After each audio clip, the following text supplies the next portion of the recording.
Welcome to Fiery Discourse, your podcast and media featuring dragonesses, female dinosaurs, and other similar saurians and scalies. I'm your host, Ludmillanon, and with me are my co-hosts, Angron, Stryker, and Jordan, and our special guest this episode is Shark.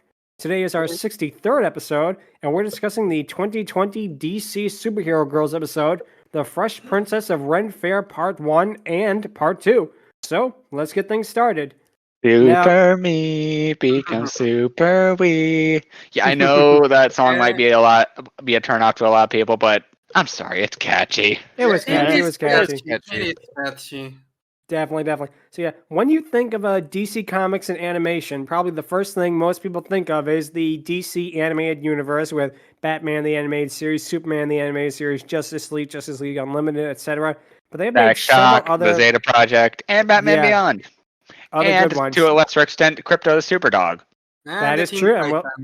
That is true. We'll definitely talk about that when we eventually get down to Crypto down the line.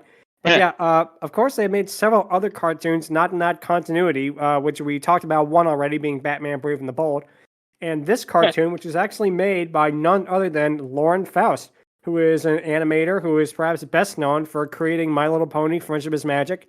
And also working on Powerpuff Girls Season 4, but... with her husband, Craig McCracken. And Home for Imaginary Friends. Yep, believe it or not, an animator on the movie The Iron Giant, so you learned something new today. Also, Quest for Camelot. That too. Oh, hell yeah. And the interesting... She got her portfolio, right? Definitely. And Wander Over Yonder, and Kid Cosmic. Yep, two other great shows as well. But yeah, then that's interesting about this is Ren Faire famously left Friendship is Magic either right after season 1 or very shortly into season 2, like right after the two-parter was finished. Apparently it was due to conflicts with her and Hasbro over like the direction that she wanted to take the series. And one of the things that was ironic is Ren Faire claimed that she really did not like the concept of Equestria Girls, which was a spin-off of My Little Pony Friendship is Magic, where they're basically high schooler teenagers that, kind of, it's in its own separate universe, but it's connected to the original show. Kind of hard to explain, but we'll get to it eventually. She said no to Equestria Girls, but she said yes to the DC freaking thing.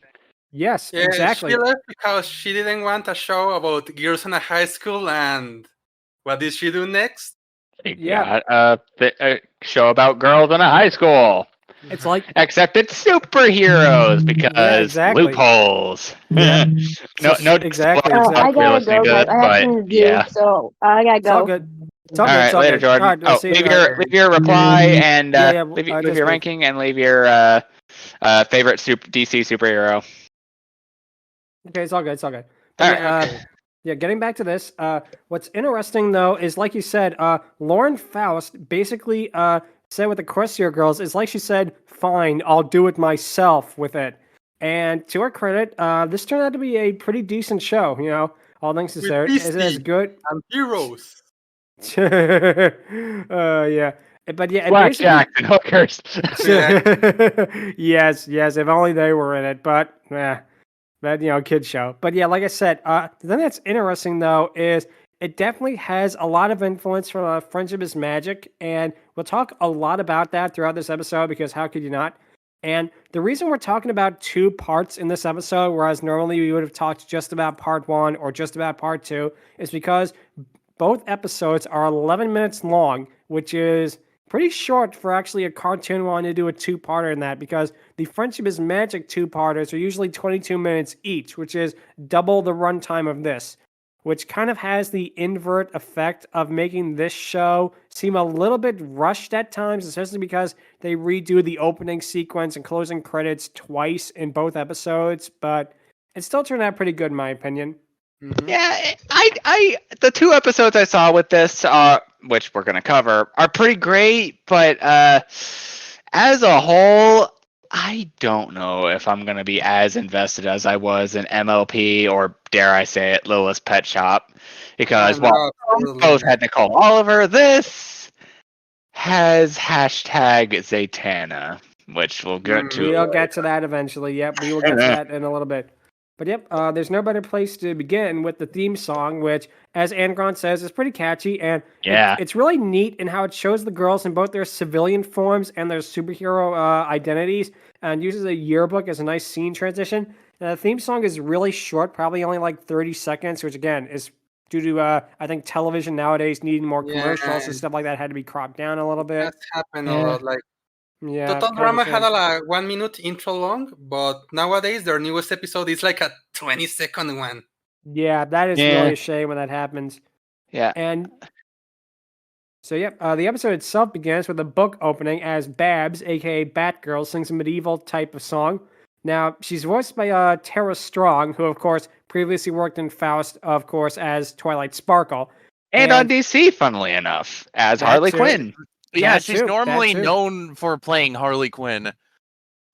Indeed. I wonder if that was like an intentional bit of casting, like to cast Tara Strong not as her best known DC Comics role, but as like the inverse of it. Which, if intentional, that was a really, really nice touch that Faust did right there. They wanted her as a protagonist, so. Yeah. Oh, don't worry. She also voices Harley Quinn in this series. Harley Quinn is in this series. Okay, right. Oh, she does. Right. That is nice. That is cool. So didn't want to be too meta. That means if like Babs and Harley are playing off against each other, that's Tara literally talking to herself, which is impressive. That's like freaking DDD and Escargot. All over again, yep. Charlie, you Justin. Go ahead, Shark, sorry. Yeah, the funny thing about the song is that it basically sounds like Twilight Sparkle trying to mimic Pinkie Pie. Oh my god. Oh, definitely. Honestly, that's not too far off as, again, with the MLP lean into that, Barbara Gordon, aka Batgirl in this, is voiced by, is pretty much just Pinkie Pie. I'm sorry. She is. And she even uses... She's also with the hints of Twilight Sparkle. I remember Crazy Twilight. Originally auditioned for Pinkie Pie before they gave her the role of Twilight. Yeah, and the voice she uses for Babs is the one that she was going to use for Pinkie Pie, believe it or not. And you can see that in the actual show when she mimics Pinkie, she does that voice, and you definitely can tell right away. And like I say, she does a really good job with it. And after, go ahead. Yeah, props to Faust, I guess, for letting Tara Strong get her wish. Yep, she certainly did. So she continues to sing her medieval bard as we see stereotypical medieval images show up. Then we get to see Kara, aka Supergirl, knock the book out of Batgirl's hand. She's dressed as a bard, and she continues to use a flowery medieval language, and they're all planning to go to a Ren Faire, much to Kara's annoyance. She's only there to eat at turkey legs and laugh at geeks, which pretty much makes her like the Rainbow Dash of the group, if we're to continue our MLP analogy. Yeah, you might notice something similar between these 6 protagonists and the other 6 protagonists. Now, granted, they're okay. On the one hand, I do see that. The other hand, however, you got obvious ones like Babs as Pinkie Pie and freaking Kara again as Rainbow Dash. Then you get some that are Fluttershy. Yeah, we got Bumblebee as Fluttershy. Yeah, Bumblebee as Fluttershy. But then you get characters like Green Lantern. I am not going to pronounce this girl. I am not going to remember this girl's name, so I'm just going to call her Green Lantern. And Wonder Woman, because they're supposed to be allegedly Applejack and Twilight Sparkle respectively, but they don't entirely feel that way. So props for some originality in that regard, but yeah, for the rest, I do absolutely understand where you're coming from with that. Yeah, I definitely can see that too. Especially with Zatanna, which we'll get to. Yeah, we'll get to very shortly. But basically, as you said, Jessica Cruz, aka Green Lantern, and Karen, aka Bumblebee, show up. They're also dressed in costumes, causing Kara to basically laugh at them and how geeky they look. The girls enter the Renaissance Fair as Karen nervously mentions that some people have gone missing from the fair and never returned. But of course, Kara does not care about that. All she wants is turkey legs, so they go to a concession stand. And of course, it's here where we get introduced to our dragoness of the episode, although of course it's a secret at this point, named Ember, who is very annoyed at them and her job in general. She is yeah. very much in the realm of Squidward Tentacles. And Yep. Oh in that yeah. regard, You can compare the main heroes as MLP characters, but Ember, she's the Squidward of dragons. Definitely. I mean, she even works in a convenience stall, Yeah, I can almost hear her saying, "You think a fall from this height will kill me?" Yep. Exactly. Yes, that definitely would work out well. Like for starters, they get her name wrong as Amber first. Kind of like Squidward Turtellini. Yes. Yeah. Great comparison right there. Yes. Will I ever win? Yeah. So basically what happens is I do like Ember's human disguise, how it actually takes elements that we would later see in her Dragoness form, which we'll get to, of course, in a little while throughout the episode. Yeah. But yeah, I do like how they incorporate parts of it, like her hair looking almost like flame and such like that. And other stuff, but we'll get to it. Yep, we will definitely get to that. But basically, she's sitting bored at a stand before seeing a fairgoer dressed as a princess, and she lets out an evil laugh. Now, Ember is voiced by Amanda Miller, who played famously Junko in Danganronpa, believe it or not. Yep. And she also played Sailor Danganronpa. Jupiter in the new Sailor Moon dub. Well, damn. That's Yeah. interesting. Oh, it's all. Oh man. This new Yes, I got- character also has that despair fetish per se. You can definitely say dear. that, yeah.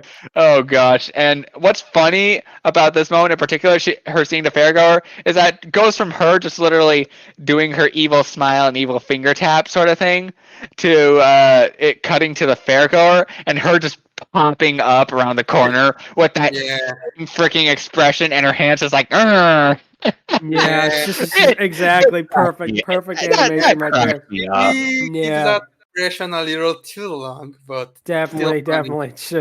And they also repeat it, I think, several times throughout the episode, which only makes it funnier. Yeah. But she continues to follow this fair grower throughout the fair with the cosplayer not even noticing. She corners the girl in an alleyway, and it's here we actually get to see kind of a Dragoness transformation with her growing horns, talons, and razor-sharp teeth. But it's only done in shadow, which is very interesting, how they actually pull that off. A bit of foreshadowing for the audience, so they foreshadowing shadow, Yeah. Sure. But then, of course, Kara shows up and she demands more turkey legs, and it's kind of hilarious just seeing her with so many of them, including with Ember being forced to just shove one in her mouth before the superhero just leaves. Yeah, I know she's a. Sorry, continue, Shark. No, can I have some extra salt? No. Perfect. Yeah. Oh man, it's also funny given that what happens later, and also I know Kara is pretty much an alien, pretty much, but like even she has to know that this is a little too much. Like I know she's Supergirl and she's super buff and whatnot. And she could probably like get super buff in an instant, which she does. But I'm sorry. Yeah. Yeah, I definitely can see where you're coming from with it. But then, of course, Ember laments how she hasn't had a decent meal in centuries. Now, the current set of quote-unquote princesses are just empty calories. Yeah. Then she sits up and sniffs out what she believes to be an authentic princess, and it turns out to be Zatanna, who is dressed up as a princess. Now, after Ember lets out the evil smirk yet again, and they reuse the animation from before, and spoiler alert, they're going to reuse this animation many times, so be prepared. Now we get to Zatanna, which is very interesting because most people are probably familiar with the version that Paul Dini did, probably for, of course, Batman the Animated Series and whatnot. Yeah. Here, she is very different compared to her most known version, which is very interesting. She's also a rarity. She's rarity, but with social media instead of just fashion, which... Yeah, okay. That's one thing I will say. I'm sorry, go ahead. In this series' defense, they do keep some of the key aspects that Zatanna ultimately has. She is basically Sorceress Supreme of this universe, if not Dr. Fate. And she basically does do the backwards speak, which, is something that OG Zatanna absolutely did. And so I will give this show props for keeping that, and to an extent Faust for basically keeping Zatanna in those regards. But I'm sorry, just the fact that we basically hear Zatanna 2.0 from this person, I'm sorry. This is the same character who canonically freaking dated John Constantine, the blimiest freaking bloke you could probably imagine, and who basically drives people insane with his batshit antics, and is basically the daughter of the guy who taught Batman escape artistry. And this is what she's reduced to? I'm sorry. But I know this is like a different take. I can't fault Faust for that. But it just doesn't do well here. And granted, she's not as bad in this episode. It's still there, but she does have her good moments, and it absolutely works. But this is not the Zatanna that I know and love for the most part. I have not read any of the comics. I have seen a lot of the shows that she's in. But yeah, this absolutely betrays that. I can definitely see that. Now, I can see it too. Yeah. What I was going to say is I feel that I feel like the social media aspect is going to date the show more than they intended to. I mean, it even shows up, believe it or not, in the episode title because every single episode has a hashtag in front of it, which is... Yeah, they're trying to be trendy. They're trying to be hip with the kiddies. Yeah, exactly. It fails. Yeah. I mean, it's not bad. It does have some clever moments for the most part. It does tie into the episode, but... Yeah. Mm-mm. Mm-hmm. So we get to see Zatanna basically demanding that others take pictures of her, and she claims that it'll be more social media worthy with two princesses. And then, of course, we see the second princess, who is Diane, aka Wonder Woman, and she's dressed in her more realistic garb compared to Zatanna's exaggerated, fairy tale princess outfit. And this really shocked me when I looked it up because she does such a fantastic job with her voice. Diane is voiced by Gray DeLisi Griffin, who, of course, is best known for being Frankie Foster. Yeah, of course. Vicky from Fairly Odd Parents. A lot of voices. Absolutely. Voices. This is Azula we're talking about here. And also, to an extent, Velma and Sadie from Steven Universe. Definitely, yeah. But here, she does something that I have never seen her before, ever, in any of her voice acting performances. She gives Diana what is a bit of a Greek accent, and it really does suit her because, again, Diana is from, of course, the ancient Greek with the Amazons. But it's also, I have never heard her do that kind of accent before in any other role, and she nails it. She actually does a really, really fantastic job, and kudos on Faust for using someone who has been in a lot of her other previous shows, but yet also finding a way to give her new dimensions.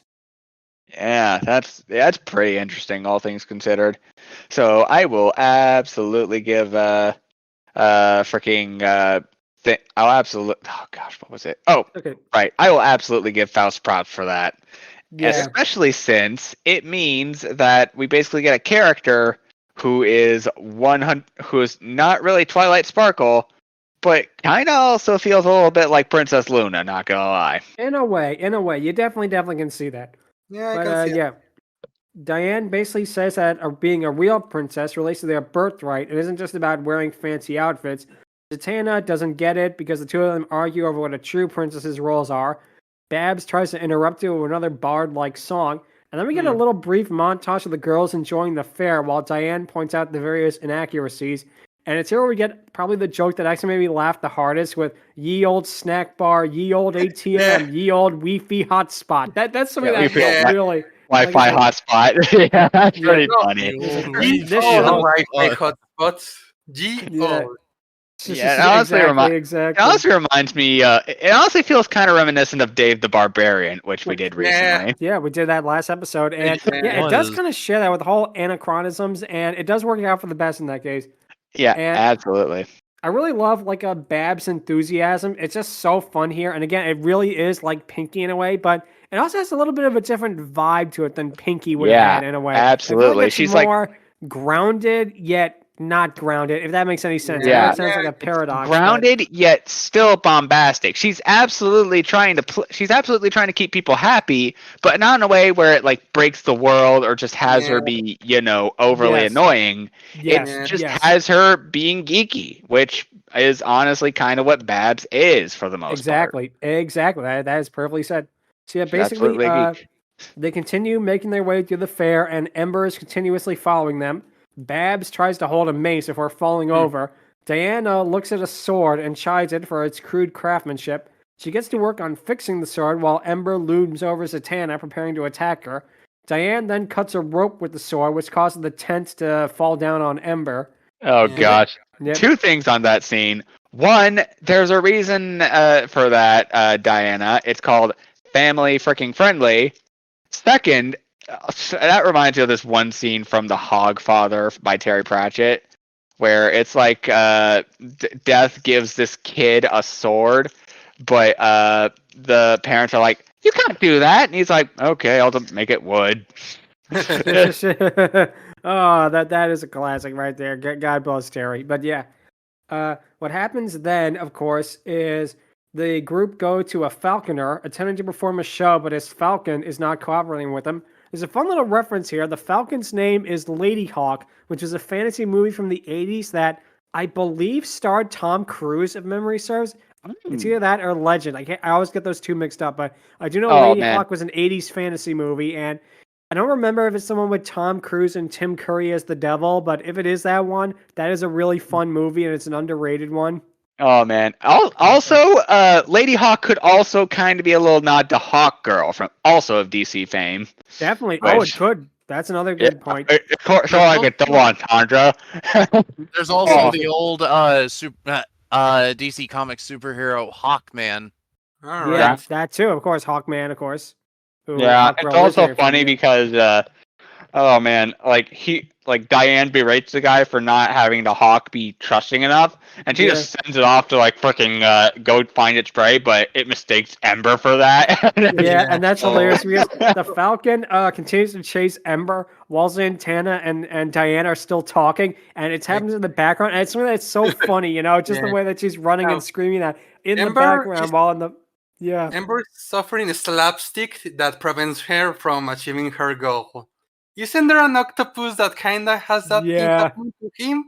Definitely, yes. I'm sorry. Oh yeah. It's also funny because like this absolutely feels like either a Looney Tunes sort of deal or like again MLP. That too.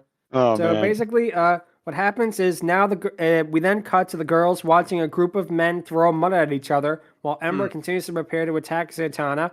Oh man! I like this scene. I like this joke here in particular because it's like one of the few times where Zatanna and Diana agree. Where it's like, what is the point of this? For the first time, I actually have to agree with you on this, Diane. I have exactly. Yeah, the characters between them, especially with like the character moments, are really, really well done. Like you said, and that moment right there actually got a pretty good laugh out of me. Yeah. Yeah. So basically, what happens is some mud lands on Zatanna, causing her to shriek and topple over, which ends up knocking Ember into the mud as well. And we then we cut to a joust as Zatanna uses her magic to remove the stain. Yep. It turns out that Zatanna, but it turns out that Zatanna is not allowed to do magic in public because again, she's a teenager, and I guess this is like in an alternate universe where sort of a thing where nobody really knows about superheroes or that for the most part, and it's interesting. I will give that. It's very interesting to come up with this kind of alternate universe like that. Yeah, absolutely. I do like how thing is that Zatanna says something along the lines of, "I never seen so much poor equestrianship." Yeah. Was that Faust doing a dig at her show? Probably. Who knows? Very well. She saw Equestria girls. Yes. And then we get probably another moment that got a really good laugh out of me where Zatanna stands up and she tells the two knights that their princess awaits, causing them to fight each other with a hilarious, pathetic-looking slap fight. It is just so ridiculous just to see like these two guys and like these chainmail and that just like slap each other silly. Take notes, superhero kindergarten. Yeah, exactly. Oh wait, you probably did, and it failed. But Diane continues to criticize their fighting, and Zatanna is getting increasingly angry. Eventually, one of the two knights tosses a rose at her, but Diana catches it instead. And it's here where we get to see Zatanna reach her breaking point, and she rants why Diane couldn't let her be a princess for a single day. And the two basically end up storming off in separate directions, angry at how each other is acting. There's a really funny gag here with Kara having stuffed herself with turkey legs so much, where she has a predominant pot belly, which again got a pretty good laugh out of me. Again, she is Kryptonian, and yet she herself is not immune to the gluttony. Apparently. It's the closest thing. Yes, it's also the closest thing we'll get to inflation in this show, or at the very least this episode. Yeah. Kind of, again, how like what happened with Frankie Foster in an episode of Foster's Home with the cookies. Oh gosh. Yeah. And the Powerpuff Girls in the candy. Yeah. That's true. Lauren, anything to explain here? And also, I'm sure a few examples in Wander Over Yonder, but we're getting we'll definitely talk about that. We'll talk about that. Maybe we want to talk about Wander in the future. We'll see. But basically, Zatanna sits in an alleyway in Layman's house. She just wanted to be a princess for a day as Ember corners her. And part 1 out of 2 ends with Ember transforming into a half dragon, half human form, and she confronts Zatanna. Now it's here where I like this episode. I like this show. Yeah. It was a really nice one. I'm gonna be honest with you. I really don't like Ember's half dragon, half human form. It's very awkward, and I don't know if it was with the design or with the animation, but there's something that just feels wrong with it. I mean, she is kobold-like, to be honest. Yeah.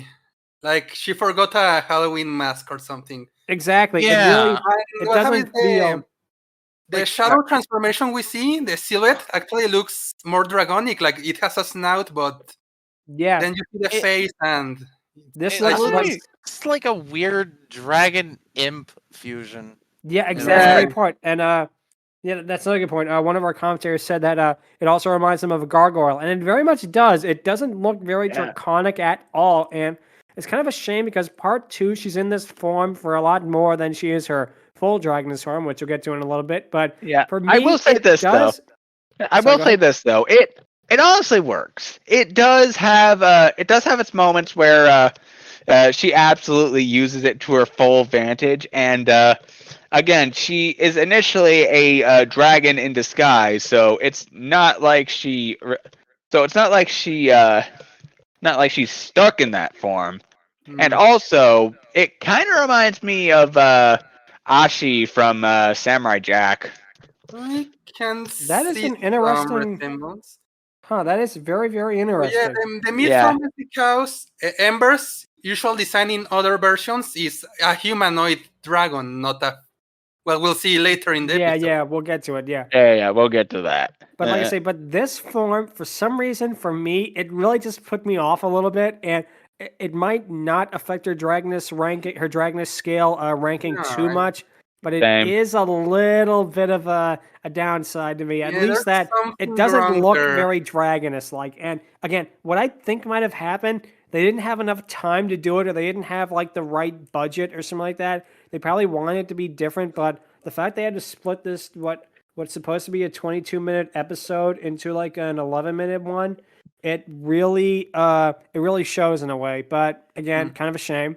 But that's it for part 1, and we're going to talk about part 2 right now. It picks up right where part 1 ended, with Ember confronting Zatanna.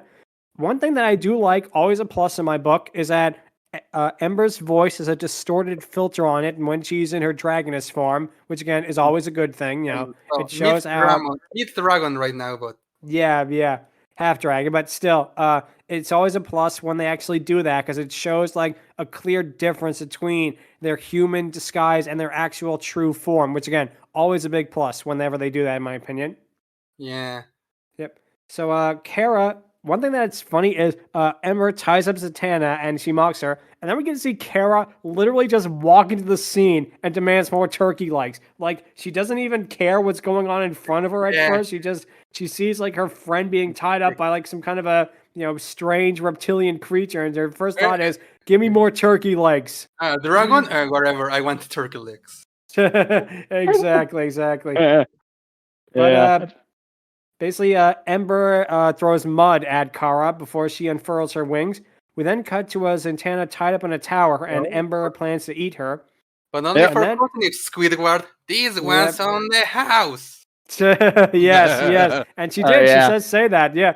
Unfortunately, we do not know if she forgot her diet Dr. Kelp. Yeah. It also is a little reminiscent of Bartok's the Magnificent. Good point. Very, very good point with the tower and that. That is an excellent connection there. Right. The tower. Yeah, I did not think about that either.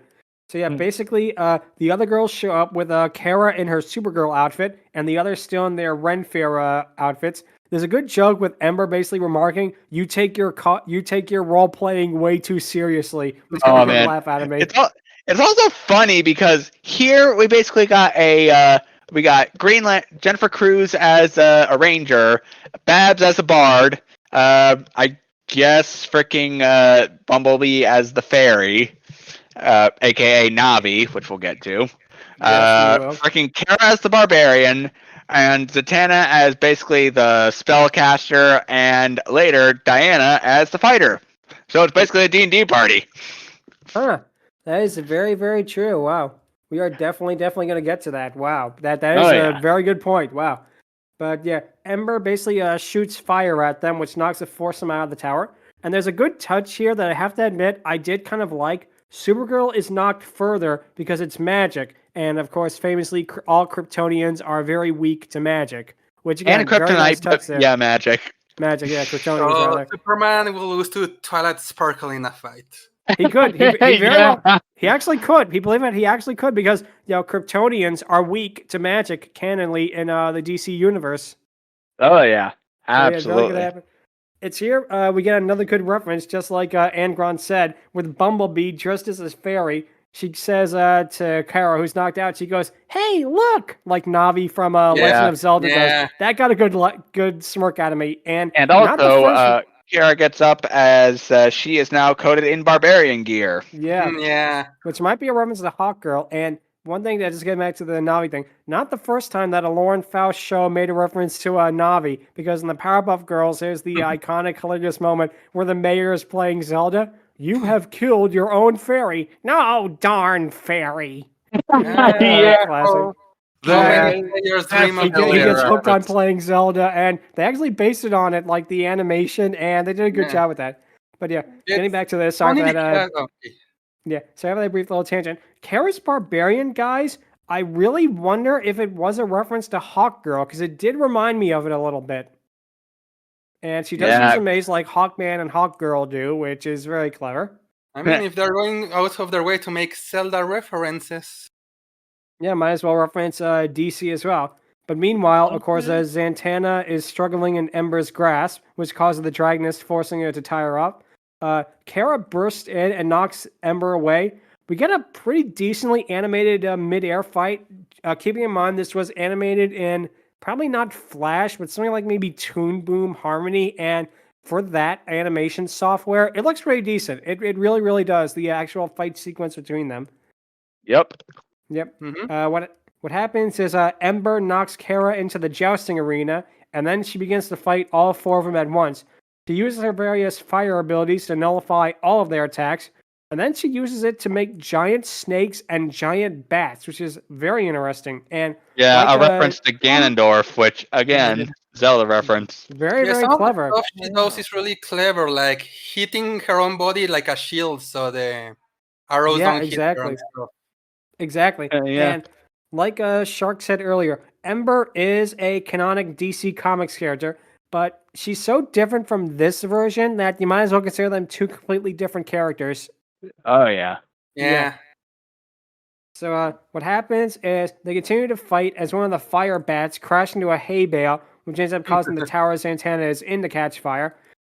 We then get another moment that both is really cool and also got a pretty good laugh out of me. Jessica uses her Green Lantern powers to knock down the water tower as it puts out the fire. But then a few seconds pass, and the tower is somehow suddenly even more on fire than it was a second ago. Yeah. Which is just one of those escalation gags that really got a good joke out of me. A good laugh out of me, rather. Absolutely. It's Yeah. awesome. Oh, man. It definitely feels like something out of freaking Dave the Barbarian. Yeah, that's Oh, yeah, exactly what it reminded me. absolutely. That is exactly what it Oh, reminded I me. hate magic fire. Classic, classic. Yeah. SpongeBob fell asleep on the tower and Yeah. Yeah. Yeah, exactly. Another great reference there. So yeah, basically, what happens next is Ember traps all of them in a cage made of fire before she flies up to the tower. Ember then begins to eat Zatanna by licking her, but once she actually tastes her, she starts recoiling. It's I kind of can hilarious. almost taste it. Yes. Yeah. Yeah, the animation looks very similar to that scene. Very much so. Yeah, Very much so. I'm not sure yeah. if it was an intentional reference, but it's kind of hilarious how Ember reacts to this by like licking the floor and just like absolutely disgusted with how Zatanna tastes. Yeah. She claims that despite Zatanna's look, she's a fake like all the rest before she smells something delicious. It turns out to be Diane, who was fully dressed in her Wonder Woman outfit, keeping in mind that Diane did not appear at all in any of the previous fight Yeah. before this, and she calls out Ember. There's another really great callback to part 1 with Ember saying, "You don't look like a princess," and then the tied up Zatanna through like their mouth muffle. She agrees with her. She's like, and again, that is another moment that really made me laugh. But Yeah. Ember decides to see for herself as the two of them engage in battle that, again, pretty well animated. And then, of course, Diane, being Wonder Woman, she uses the lasso of truth to tie up Ember. And Ember seemingly gives up before she smirks and begins to transform into her true form. Yeah. And the animation here for her transformation is sadly kind of done off screen, being mostly done in shadows and with reactions from the other heroines. Too. Yep. But it's here we finally get to see her true form, which is that of a gigantic red-scaled dragoness with like bright yellow eyes and horns. Speaking of, I don't know if it was on purpose, but keep in mind, Ember reveals her true form after being tied with the lasso of truth. Well, That is a very good point. Yeah, Wow, that's I really did not intentional, consider that but- before, but you are very right there. If that is intentional, that is an extremely, extremely good point there. Wow. Mm. Yep, that if that was an intentional like little way to actually show her true self, that is probably one of the best motives for transformation I've ever seen. That's gonna really come into consideration for the Dragoness Scale if that again was intentional. But Dang. Ember's Dragoness form, it looks really good. It fits with the art style of the show really well, which has that kind of a stylized Faust-like look, which again is pretty good. She looks a little bit, I guess, like the Dragonesses from Friendship is Magic, while at the same time also being its own thing, which I like. You know, I like that you did that. Yeah. But it turns out that Ember, in her full Dragoness form, she goes all out on the offense. She swoops after Diane and continuously tackles her. The tower that Zatanna rather was in, it breaks into two, and it causes her to fly off into the pig pen. And we get to see Ember basically crushing Diane underneath her paw and roaring, claiming that she's going to enjoy eating her. And it's here where we get to see that Ember has been mostly the slapstick in that. She's not really been that much of a threat. But it's here in her full Dragoness form where we really get to see like her might in that. Oh yeah, absolutely. And I really like that they did that. They could have just had her play off as a goof or play her off as like a comedy villain or something like that. But they actually went the extra step to give her actual menace and an actual like kind of fierce form. Basically show that Wonder Woman can take her alone. Yeah, exactly. And I really do like that. I like that they actually went that far to actually give her, basically what is considered actual menace, an actual, make her a real threat. And that's something else is that the dress she has in her human form, her scales as a full dragon match her dress. And not only that's always a plus. her hair in a human form resembles her ears and her horns when she goes full dragon too. Yep, I always love when they do that. I always love when they take traits from the human form in the Dragoness form when there's one like that. That definitely is something that always showcases that they put a lot of thought into it, in my opinion. Mm-hmm. Okay. Very much So basically, yep. So basically, what happens is Santana is forced to go into the mud, much to her annoyance, and Diane is just about to be eaten by Ember, where Santana manages to release herself of the gag on her face, which is again really clever because Santana attacks by using, of course, her voice in that, by using her spells. To be fair, though, also another little thing that could have also helped here. Santana isn't exactly just limited to her voice. Yeah, that's true. True. I guess it's this version specifically, but yeah, it helps with the concentration, absolutely, but she doesn't really need it, which is something I don't think Faust understood, and I can't really fault her for it. But I don't know. yeah, it's all right. Yeah, I definitely could see that. But basically, what happens is I like how Santana is more annoyed that Ember said she didn't taste good, rather than the fact that Ember nearly tried to kill all of her best friends, which, again, definitely got another good smirk out of me with that kind of reaction. That's a type of joke that always makes me laugh when someone is angry for like a petty reason rather than a more serious one. It's always good. But yeah. It turns out that Ember is annoyed at Santana coming after her, remarks that princesses I are know all how supposed she to be... kind of drops the menacing act there. Like, she goes like full teenager that, oh, really? Yeah, exactly. Yeah, I definitely could see that too. And I love how she basically goes, oh, princesses are all supposed to be very helpless and weak in that. And then we get to see Santana and Wonder Woman actually team up to fight Ember. And I do like this. I like how they both use each other like as a symbiotic kind of thing. And even though Diana gets some really good hits in, Ember is just too strong for her to defeat. That is until Santana uses her magic to create an enchanted sword. And it's here we get to see or enchanted sword lance, which honestly kind of reminds me of freaking Gaia the Fierce Knight. Not gonna lie. In a way, I can see that. Yeah. So yeah, basically what happens is Diane and Ember charge at each other, and Diane manages to get through Ember's flame, and their magic collides. And it's here where we get something that, for me, was kind of a disappointment. Ember is defeated and apparently is killed because all that exists after, the dust remains is just like ashes and that. Which, to me, really feels like a missed opportunity because I feel like you could have really made her a great foil for the other, DC superhero girls. You could have had her team up with other villains. You could have had her basically try to infiltrate their high school as another student or something like that. In fact, I think Ember is like Santana's rival in the comics. Then you could have actually kept it with that. I feel like limiting her to a one-off appearance is very, very strange, especially considering the fact that this wasn't just a two-parter. This was a season finale. Yeah, very much could have been a finale. At least she went with another Squidward reference by suffering the same fate as Captain Magma. Yes. Goodness. If only Mermaid Man was there to help. Unfortunately, he was not. Evil! But yeah, the episode then cuts back to the book as Babs begins singing the same song she did at the beginning of part 1.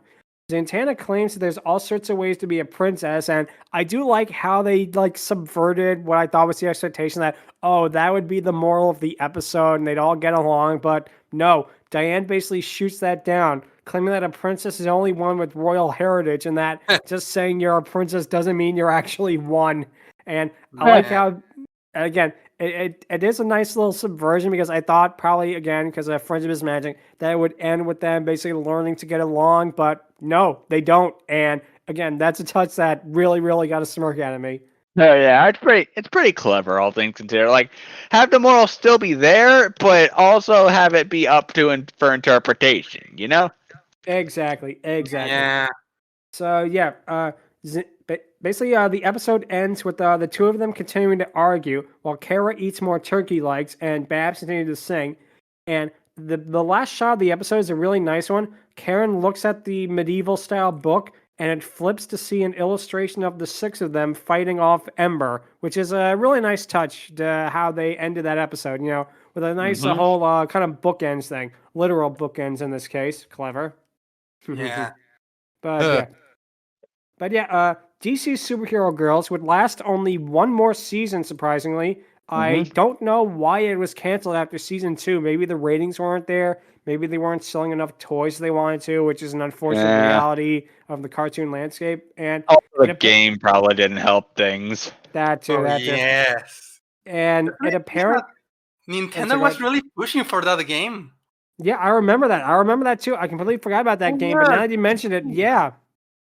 Like it had its own spot on a direct, and the official Nintendo account in Twitter will constantly remind you it's coming out. So and yeah, that definitely could have hurt it too. And it apparently ended with a crossover movie with Teen Titans Go, which I have never seen. And on one hand, I get why, but on the same other hand, it's kind of a shame that it didn't end with the actual show. That it had to end with a crossover with another show, especially one as long running as that. Because, yeah, it's definitely a shame, in my opinion.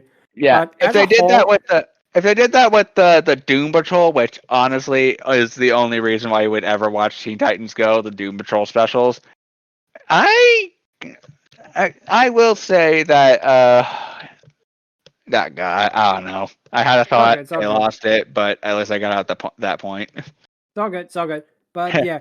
In my opinion, I liked DC Superhero Girls, and what I saw, it was a pretty fun show. It's nowhere near as good as Friendship is Magic, but then again, what is? But I feel like if you're looking for a good show to show kids and that, like some kind of a superhero thing, it's a pretty good starting point. If you think that like Batman the Animated Series or like Superman would be a little too intense for them, I feel like this is a really good starting point for them. And I mean, there's also Static Shock. True. And Brave and the Bold too. Very true, actually.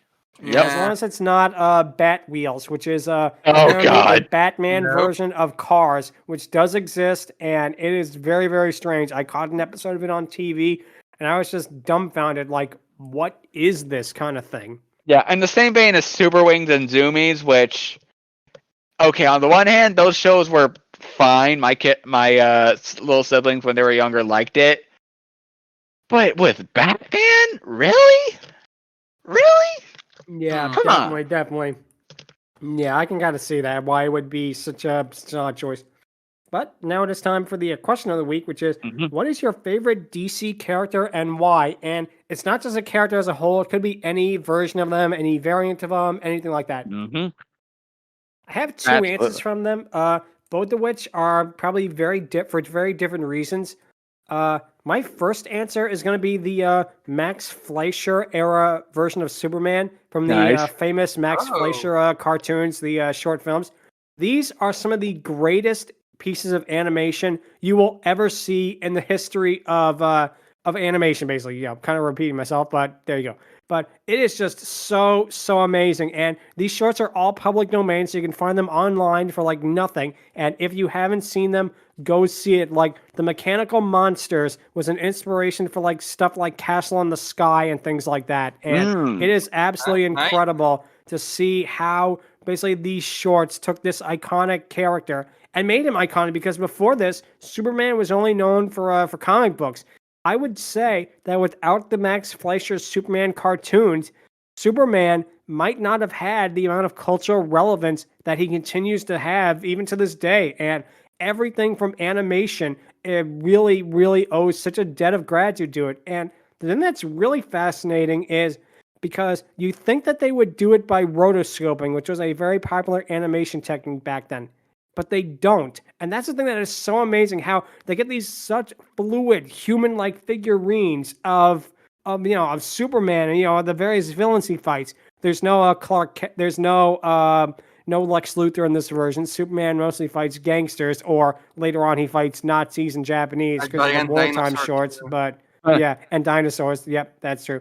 But it really is just such an amazing piece of animation. And again, if you have not seen the Max Fleischer Superman shorts, go out right now. After you listen to this episode, go on YouTube and type Max Fleischer Superman, because they are just phenomenal. All of them, all the shorts are absolutely amazing. Even the ones done by famous studios who did not do a good job with Popeye. I feel like Superman they did somewhat better with, in that they actually kind of gave it more of the similar feel. I will do a warning that they are wartime shorts, so there might be some stereotyping with the Japanese and that. Unfortunately. Mm.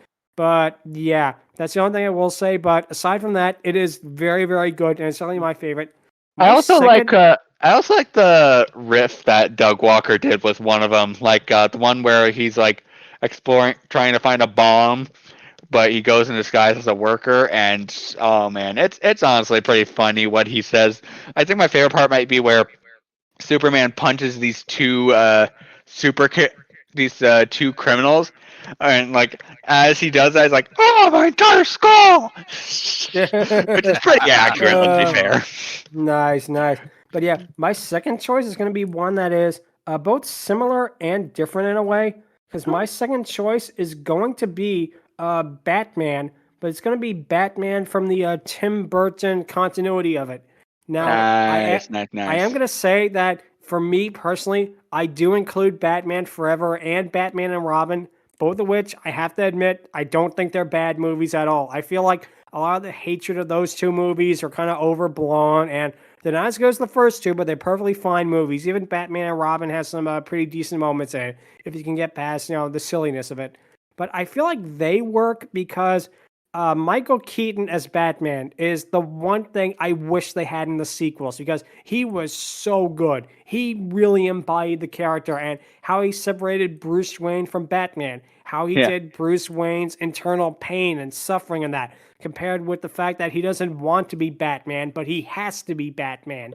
And no offense to Christian Bale. Yeah, no offense to Christian Bale, who did an absolutely good job in the Nolan movies and that, and they're good. Yeah. But there's something about Michael Keaton's Batman that really, really just feels so much better to me. And I don't know why it is, but it really is a shame that what happened with the series after Batman and Robin, they were going to make a part 5, and it was going to have, I believe, the Scarecrow as the villain. And believe it or not, I think 2 people who were going to play the Scarecrow, 2 very different people. The first one was radio personality Howard Stern, who kind of looks like the Scarecrow a little bit. The second one was going to be very weird. It was going to be Coolio, who basically would have reprised his role from Batman and Robin and been revealed to be Jonathan Crane. Oh. Well, damn. Coolio as the Scarecrow. That would have been so weird and yet simultaneously so awesome at the same time. Well, then. Yeah, Coolio as the Scarecrow almost happened. And of course, Michael Keaton's Batman returned in The Flash, but we're not going to talk about that because that was a terrible, terrible movie, and I don't need to see geriatric Bruce Wayne like that. No. If they couldn't do Batman Beyond with him, they shouldn't have even bothered getting him back. They should have just they really needed to do Batman Beyond. But yeah, with him, yeah. I feel like that's the only way I think Keaton could have returned as Batman at this point, because to see him in the bat cowl, in the bat suit, and it being like de-aging effect and CGI, it's just no. You fail. Go back. Yeah. Thanks a lot, DC, and thanks a lot, so WB, much. probably. Thank you so much for that, WB, for basically what could have been a cool concept. Yes, exactly. And of course, George Clooney returns as Batman in the end, so at least we have him. Jeez. Oh gosh. Yeah. And the last scene in the movie has the Flash run into Bruce Wayne, and he turns around, and it turns out to be George Clooney. Now, does that mean that there's going to be a paradox because the George Clooney Batman and the Michael Keaton Batman were supposed to be the same person, or not? But thankfully, we will never know, because that whole DC universe has been thrown in the garbage. And until Aquaman, but we'll get to that when we can. Eventually, yep. But yeah, those are going to be my picks. The Max Fleischer Superman and the Tim Burton / 89 series version of Batman. Those are going to be my 2 picks for my favorite DC comic characters. So, Angron, what would you have to say are your favorites? Oh, that is a tough one. I could easily say freaking Amanda Waller from the Burnitverse. Viola Davis does a really great job, and I'm very happy that that she not only did this, but the Chameleon from Kung Fu Panda 3, which we'll get to later. But Yeah. 4. Fuck. Okay. Yeah. I could easily say Batman. 3 of them, in fact. The Conroy one, the one from Batman, and the one from Batman from the Kids WB series, and the one from from the Arkham games. Those are easily going to be my picks for those Batmen. I could easily say freaking Mr. Freeze from Batman versus the Teenage Mutant Ninja Turtles. I mean, Nice, seriously, nice. it's Mr. Freeze as a polar bear, man. Come on. And of course, Harley as a hyena. Let's not forget Yeah, that. that one's a famous one. Oh man, I could also say Mammoth Mutt. No, not. Oh, wait, what? Jumped the gun a little bit. I jumped the gun a little bit. I could have said Brainy Barker because a telepathic dog who nearly sounds like Nicole Oliver, and yet that is not who she voiced in that. I could say Plastic Man and Blue Beetle from Batman the Brave and the Bold. And I could also include Batman from Batman the Brave and the Bold. Just Deirdre Bader does a good job with the Batman in that voice. Like, my favorite joke to this day is the Hammer of Justice is unisex, and I love it. That Yeah, was that's an a good one. amazing. Oh, man. Definitely. But as my, and I could also say the Wally West Flash from the Justice League, and I could very easily say I could easily say Zeta, Nice. or possibly Killer Croc, surprisingly, from the Arkham Asylum comic that I own and have read and is very amazing, even though he's somewhat of a passive thing. And I could also say, I swear this is the last one before the actual thing, the Mark Hamill Joker. Yes. Oh yeah, yes. that's a It good is- one. Legend. God, yes, Yes. that was like the best era of Batman in general. Oh, absolutely. And the fact that Conroy's gone, and the fact that he retired because of that, it's pretty poetic, Legend. all things considered. Legend. Because Absolute legend stuff. He could have just said, I'm going to play him forever, but no. He actually took the time to step down for his friend, and that is Yes, actual legend stuff there. that He is is. amazing. Very much a legend. Yeah, shout out to Mark Hamill for that. Yeah. But as my flub up would no doubt lead you to believe, I'm gonna pick Mammoth Mutt. Oh, Yeah, Nice. That is a great choice right there. Yeah, absolutely. Mammoth Mutt 100% did so many things for me back in the day, and to this day, interestingly enough. Like, she not only has one of the most, let's be honest here, risque, but also unique superpowers. It being able to inflate her body into different forms, mainly a ball. But yeah. But she not only flaunts it for the most part, she's also smart as she is strong. And honestly, if it weren't for a single episode, kind of contradicting her a little bit, she absolutely could have taken over as leader of the Dog Star Patrol if something were to happen to Brainy Barker. And oh man, the series she's from absolutely is amazing. I'll also give a shout out to Tiny Titans for having Mammoth Mutt in that. Though what kind of puts that version down is the lipstick, which, not to say all things with lipstick are bad, but it honestly depends on how you present it, and that didn't exactly present very well. But it always is based on how you present it. Absolutely. Definitely. Absolutely. And the thing that's interesting too is her voice actress is Kelly Sheridan, aka Starlight Glimmer. oh, Then. Yep. Okay, then. That makes it even better. Holy crap. Yep. Okay, yeah, absolutely. Sticking with Mammoth Mutt now. Shout out to Sheridan for both that role, Starlight Glimmer, and that one role she did as the architect from the Dragon Prince. Hands down. Definitely. That is a great choice. Oh. I definitely could see why you would, Man. I learned so much today. Yeah. Oh, man. Next. That is definitely a fantastic choice. So, yep, that's a good one. Stryker, what would you have to say? Is your favorite DC character?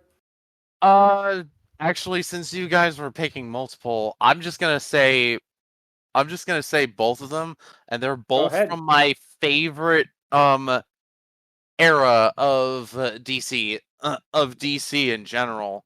Okay. Oh, nice. Batman and Harley Quinn from Batman the Animated Series. Oh, hell yeah. Classic Yeah, right they're there. great. Yeah. I really didn't grow up with this show, but I remember watching it at one point when it was on Toon Disney. Oh, wow. Okay then. Interesting, very Like- interesting. They had that and Superman the Animated Series on there as well. That checks out. Yeah. Nice. But it was just for like a brief few months on there. I remember watching a couple of episodes on there, and still the reason why one of my favorite villains is the Scarecrow is because of this series. Nice. It still gets me when it was this one scene with Batman being affected by the fear toxin. He feels like he's being judged by his father. Oh man, yeah, I remember that My episode. favorite Yep. scene is still when he just says when he just proves that he is Batman. Yeah, that's I am amazing. justice. I am the knight. I am Batman. Yeah. Oh man, it's also funny because in the same Burn It verse, you got Batman and Harley Quinn, where oh man, you really need to see that movie. It's basically just Batman, Nightwing, and Harley Quinn going to stop Poison Ivy and some plant guy that I forgot his name, and just the whole time it's so hilarious. Oh yeah. That reminds me, shout out to Harley Quinn from her show, Harley Quinn, Mixes Pitlick from Superman the Animated Series, and Instigator from the 2016 and onward Batman comics. All great choices. We'll say the first season of Harley Quinn was great. After that, it just felt like they were trying to be A little too meta. yeah, a little too Yeah, much. sometimes shows get like that, unfortunately. Yeah, But, they see that bad, something made them popular and they try to replicate it, but it doesn't work out. Yeah, But, unfortunately. Main reason why I'm saying the Batman the Animated Series version of Harley is because that was the inspiration for the Arkham games. And I have to admit this. The Arkham games are why I have a huge crush on Harley. I don't doubt that. The Arkham games are why I absolutely love Deathstroke a lot. Other than Teen Titans. Deathstroke is another really good villain. He's not used as much as he should. Yeah, he's definitely underused. Shout out to his freaking Arkham Origins rendition and his Deathstroke Knights and Dragons rendition, and just oh man, I absolutely enjoy. I don't care what people say about Arrow. I enjoyed Deathstroke in that series. He looked so amazing, and the actor they got from that, it is hands down amazing. I definitely can see that. I used to say that Arkham Origins was one of the worst games. Then Arkham Knight came out. I'm honestly starting to realize it's actually one of the better Arkham games. Oh, absolutely. It is absolutely. I actually want to play that game. I have it on Xbox and it's great. Awesome. Yeah, I gotta get it on. I'm gonna get it on Steam because apparently the multiplayer servers were turned back on at some point. Oh, nice. Oh, nice. dude, Glad to hear that. nice. That's great. But yeah, I'm picking Batman and Harley. That's a great Nice. choice right there. Great choice. And now for our guest, Shark, what would you have to say is your favorite DC character? It's a fun one because this is a version of a character that's like the opposite of what the character is supposed to be. And that's going to be Batman from the Lego movie and the Lego Batman movie. Nice. Oh, nice. that's a good one. That's a good choice. Oh man, I also could have mentioned the Adam West Batman because Adam West really made that character. Adam West did. Holy shit. Definitely. Yeah, Adam West made Adam West. Let's be fair, but yeah. Lego Batman is a Batman that they know they're Batman and revel in it. Like, yes, super cool. I am the best. Darkness. I only work. Oh man, I think my favorite line of his absolutely has to be, "I only work in black, and sometimes very, very dark gray." My favorite line is still just when he throws all the batarangs and one of them just hits the button. First try. Yeah. I will still quote that. Yes. Well, because in the middle of the sea, do you think a pirate ship is gonna come out and suddenly a pirate ship shows up? My God. Absolutely a great choice, man. Absolutely. Yeah, what it works is like the Batman movie actually shows that he's still a deep character. Like, he still suffers from the tragedy of his parents being lost, but he hides it not by being dark and gritty, but by being full of himself. Like, I'm Batman. I work alone. I don't need company and all that stuff. I think that's another reason why I say the Lego Movie 2 is my favorite of the Lego movies, is because they went all in on Batman. Yeah, yes, they did. True. Yeah, that's very, very true. I also like how great he was in the first movie, as well as the Lego Batman movie. So they just were like, let's just go in on him. Yeah. Like the scene where he's dancing and they, Batman, you're flossing, and don't look at me. But you're dancing too. You're dancing too. Don't look at me. Oh man, it's also funny because man, that's the same movie that introduced me to Orca. Fun fact, first time ever. Wait, Orca? Nice. Seriously? Really? Yes, wow. Seriously. Like, before I had ever seen this movie, I was like, if you had asked me before I saw the Lego Batman movie who Orca was, I'd be like, I'm sorry, what now? And I would just go to Google. I'm like, hot damn. I mean, there's a joke like, you're making them up. Nope, they are real. Google it up. Yeah, it's worth the Google. Yeah, I absolutely love what they did in that movie in that regard. Like, absolutely, they knew it. They absolutely went above and beyond in terms of looking up Batman villains. Definitely. And definitely giving love to Orca, and also and also Killer Croc. Yay! I did something. That too. So yeah, we do have mentions from two of our other podcast co-hosts who could not be here, but who have written to us in text, thankfully. LuckyEevee says that his favorite DC character is Plastic Man, which is an absolute legendary choice.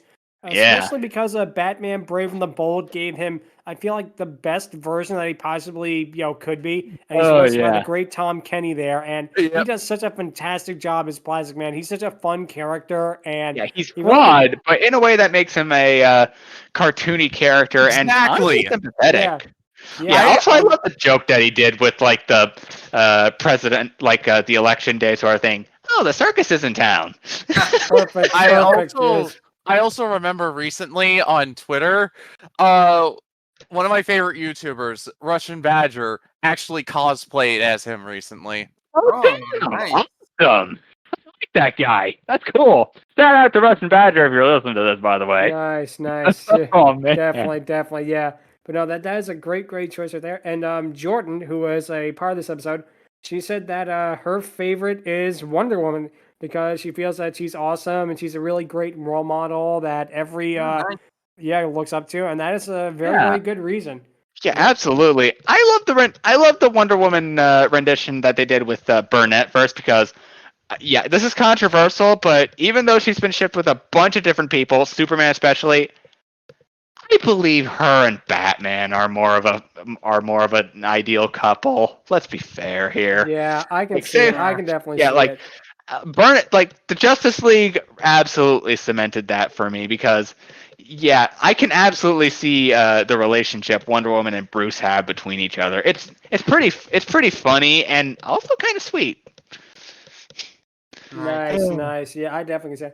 But now it is time for our patent pending Dragoness Scale, where we rank the Dragoness, and today we're ranking Ember from DC. Now it's interesting here because she does so much stuff that is really good, like the voice, the vocal change, the fact that her human form contains elements of her Dragoness form, the fact that her Dragoness form actually displays a bit of menace while still also having a lot of personality to it. It's all so really, really good. But it's just something about that middle form. If it wasn't for that, I'm going to be honest, she would probably get a perfect score from me. But because of that mid form looking so awkward and the fact they hang on to it for so long, I'm going to have to dock her a point and still give her a very good 9 out of 10.